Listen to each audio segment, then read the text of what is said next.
அடிச்சு வயித்துல அடிச்சு பொது தொண்டுகிற பேரால சம்பாதிச்சுட்டு வந்து கொட்டு. 1 வருஷமா 2 வருஷமா உன்னை கல்யாணம் கட்டிக்கிட்டு 10 வருஷம் ஆகுது. 10 வருஷம் ஆகுது. ஒரு நாள் ஆகுது வாய்க்கு ருசியா நீ சமைச்சு போட்டுப்பியா? நீ சமைச்சு போட்டுப்பியா? வர்ற ஆத்திரத்துல என்ன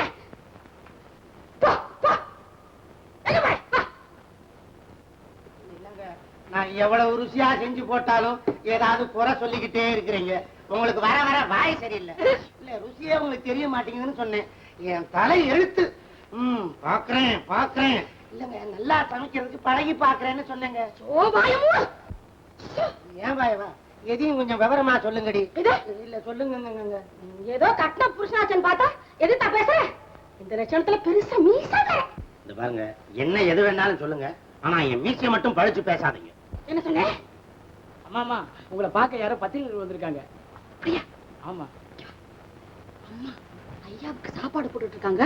முடிஞ்சது வந்துருவாங்கன்னு சொல்லு. யாரையும் உள்ள வரவிடாதே. அங்கேயும் உட்காரவே. என்னங்க மாத்தி சொல்லிட்டீங்க? ஒழுவில்லை.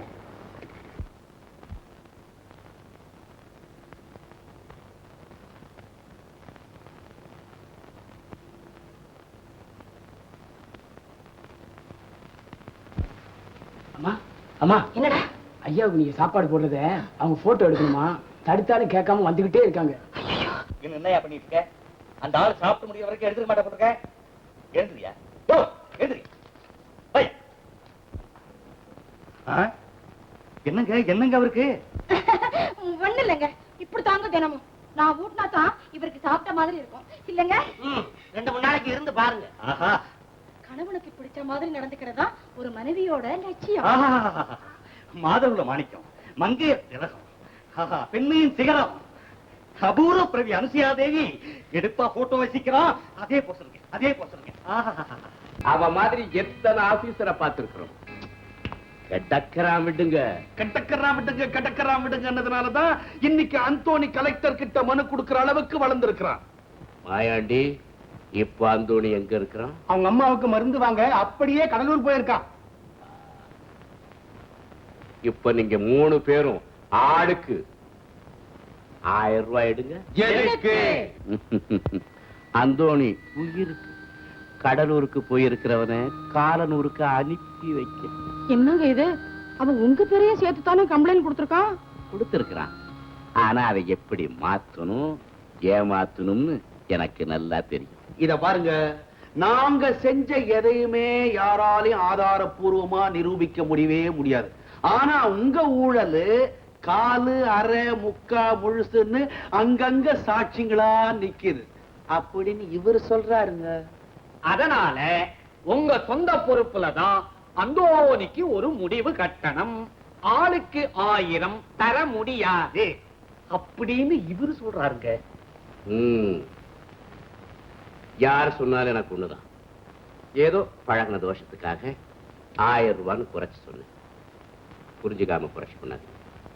வெள்ள மரத்துக்கு முன்ன அணை போட்டா 1000 ரூபாய், வெள்ளம் வந்த பிறகு அணை போட்டா 5000 ரூபாய். நல்லா யோஜனை பண்ணி சொல்லுங்க. 5000-மா 1000-மா? மாயாண்டி, வாழ்க வாழ்கன்னு அந்த வெக்கம் கட்ட முட்டா பசங்க கோஷம் போட்டதுல உங்களுக்கு எம்மாம்பரிய திஷ்டி பட்டுக்கு தெரியுமா? இப்ப நான் சுத்துல அந்த திஷ்டிக்கே திஷ்டி பட்டு ஓட போகுது பாருங்க. அது ஓடுறது இருக்கட்டும், நீ எப்ப ஓட போற? ஏண்டா பயல, என்ன பார்த்து வாழ்க வாழ்கன்னு சொன்னா அவங்க வெக்கம் கட்ட முட்டா பசங்களா? அது இல்லைங்க. அவன் தேங்காயிலையும் எலுமிச்சை பழத்திலையும் திருஷ்டி சுத்துறான், நீ ஆப்பிள் பழத்துல திருஷ்டி சுத்துறிய, என்ன விஷயம்? இதாங்க புதுமை. பணக்கார திஷ்டிக்கு இப்படி சுத்தினாதான் பட்டுன்னு விட்டும். திருஷ்டி முடிச்சது சூற விடுவாங்களே.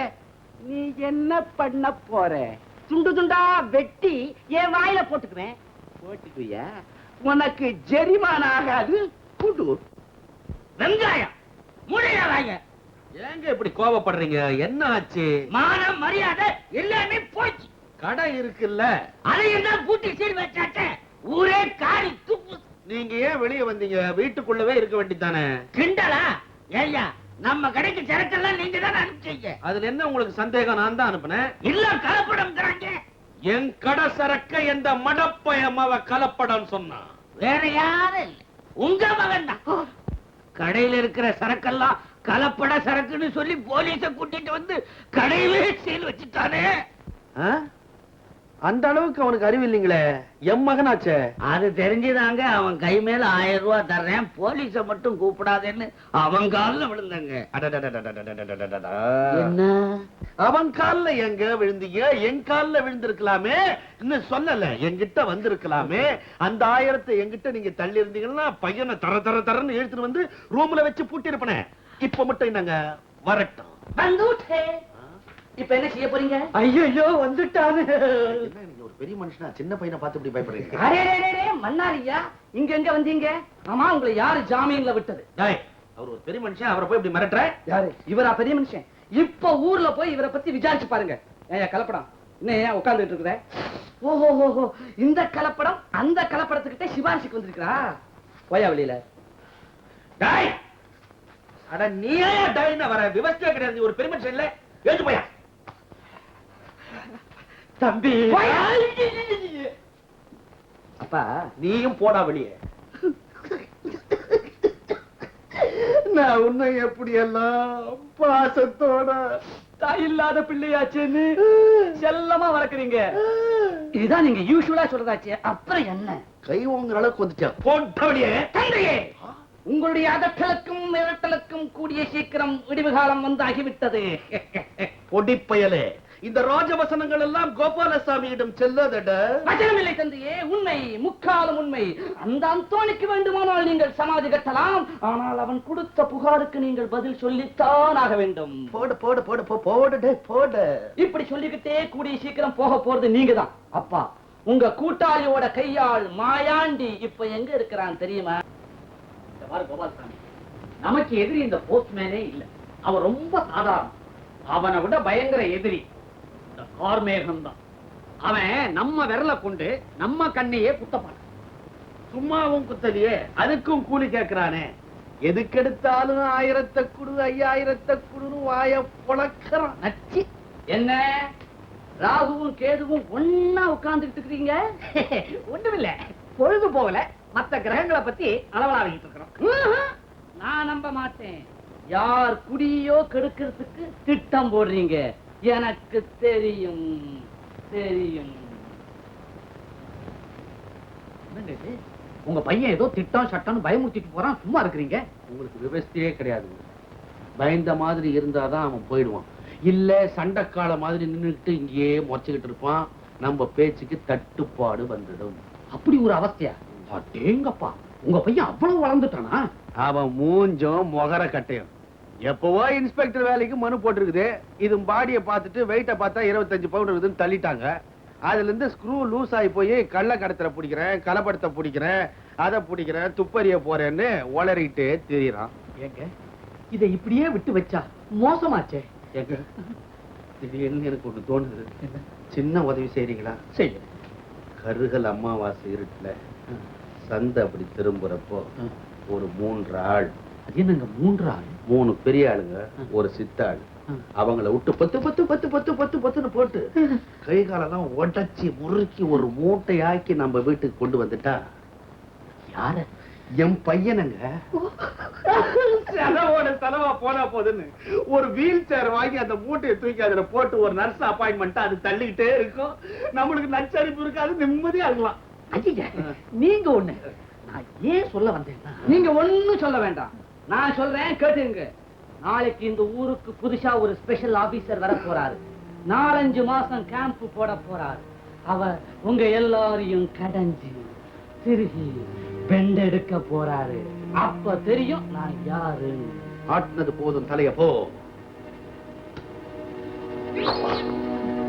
சவுண்ட் வந்தது. என்னங்க இது? எந்த ஆபீசர் எப்ப வருவான்னு நமக்கு தெரியாம இருக்காதே. இவன் என்னமோ புதுசா ஒரு குண்ட தூக்கி போட்டு போறானே. இத பத்தி உங்களுக்கு தெரியுமா? குண்ட பத்தி எனக்கு ஒண்ணும் தெரியாதுங்க. ஆபீசரை பத்திக்க உங்களை மாதிரி தான். அந்த நாள் வந்தாச்சியா, பார்த்தா தெரியல. 15 பைசா இட்லி, 10 பைசா பனங்கா மாதிரி. அதுக்காக சட்னி சாம்பார் குருமா எதுல பார்த்தாலும் கத்திரிக்காய் தானே கிடைக்கணுமையா? கத்திரிக்காயாது கல்கண்டாச்சே. ஆமா ஆமா, இந்த அம்மா கத்திரிக்காய் தோட்டத்தை குத்தைக்கு எடுத்தாங்க அது தீர வரைக்கும் கத்திரிக்காய் எல்லாம் கல்கண்டுதான். யோ, நீ வாங்குனது ஒரு இட்லி, ஒரு பக்கெட் சாம்பார் குடிச்சிருக்க, 1/2 கிலோ கத்திரிக்காய் காலி, இன்னும் பாதி இட்லி அப்படியே இருக்கு. 1/2 பக்கெட் சாம்பாரும் 1/4 கிலோ கத்திரிக்காய் இல்லாம எந்திரிக்க மாட்டேன். நீ என்ன கிண்டல் பண்ற? சர்தாயா, ரொம்ப நல்லா இருக்குது. நல்லா சொல்ல. யோ, யோ, துட்டு கொடுக்காம எங்கேயா போற? இருந்தா கொடுத்துருக்க மாட்டேன், கேட்கணுமா? ஹாய், டிங்கிரி டப்பா. பழைய பாக்கியை சேர்த்து தரேன்னு 10 இட்லி தின்னுபிட்டு இப்ப என்ன டபாக்கிறிய? மரியாதை துட்ட வச்சு நடையானா? என்னம்மா அல்ட்டிக்கிற? தனிப்பட்டவங்க கடன் கொடுத்தா இப்பெல்லாம் கடன் கேட்க கூடாதுன்னு கவர்மெண்டே சொல்லி இருக்குது. மெதுவா தான் வாங்கிக்கணும், தெரியுமா? யோ, இது ஒண்ணு வட்டி கடை இல்லையா, இட்லி கடை. மறுவாத துட்ட வச்சுட்டு போயானா? சட்டா போக. யோ, ஒண்ணு துட்ட வை, இல்ல சொக்காய் கழிட்டு போயா. அஞ்சு கையம்மா.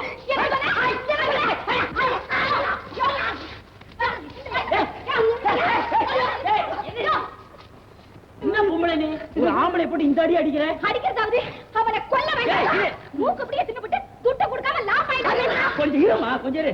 ஏயா துட்டு கொடுக்காம ஏன் தின்ன? பசிச்சுது, சாப்பிட்டேன். ஏற்கனவே கடன் கொடுக்கணும். சரி, கடனோட கடனா இருக்கட்டும் சொல்லிதான் சாப்பிட்டேன். என்ன தைரியம்? தைரியம் நீங்க?